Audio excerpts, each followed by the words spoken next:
In this tutorial, I will teach you how to use PlayerPrefs saving system in Unity. First of all, add a canvas. Let's add a simple text object.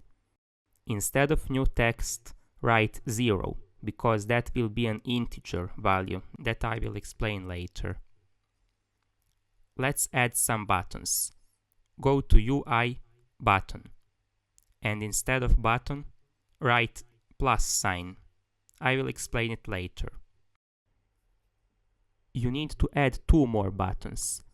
The one that will be for saving and another one that will be for loading. Just write save and load in those two buttons. And the next thing you should do is to add a C# script. Just add it in the canvas. Name it SaveSystem. And let's go to the script. Public static int score. It is a value that will display the number of points. Public text mesh pro score text. It is the text object that will read the score value. Score text dot text equals score to a string. This is very important because score is an integer that has to be converted into string. Now you should go to void start and add an if statement. If PlayerPrefs has key. This is an if statement that checks if there is a key named score value, for example. That's how I call it. You can set any name you want. To make the PlayerPrefs system do anything to the project, you need to assign it to the score value. But how can you do that? Call it like this.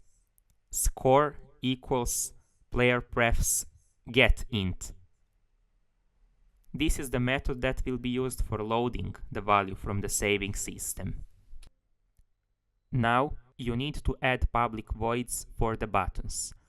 The first one that you need is add points, which will only contain score plus equal 1.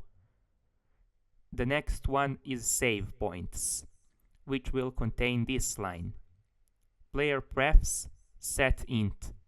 You need the key, which is score value, and score, which is defined at the beginning. And the last one is load points, which will contain score equals PlayerPrefs.GetInt. It will contain score value inside. But what exactly is PlayerPrefs? It is basically some kind of player preferences, which are used for saving various kinds of data. PlayerPrefs, on the other hand, has many other ways to communicate with data in Unity. It is very practical for a project that keeps a small amount of data, such as current level, high score, and lives count for your player, but it is also useful to save game settings such as music volume. PlayerPrefs has some additional features such as delete key, which deletes a specific key from a project until it is created again, delete all for deleting all keys and values that exist in a project, and this saving system has 4 ways of saving data. Save, which is used for saving all preferences, set float for saving a float value, and set int for saving an integer value. There is also set string for saving a single string value. The reason why I needed to add the text object along with the buttons is because it is the easiest way to modify a value by pressing a button.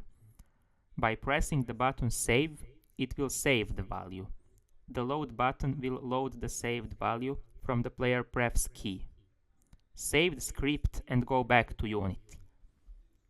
Before testing the project, make sure to assign the public voids into buttons. Do it like this. Drag the canvas here and select SaveSystem. Now you should find the void that was defined in the SaveSystem script. For the first button that has the plus sign, you should assign the add points. The save button should have save, and the load button should have load. So, test the project. I just want to add one more button, the button that will reduce the points. And you should simply copy the button with the plus sign, make it smaller.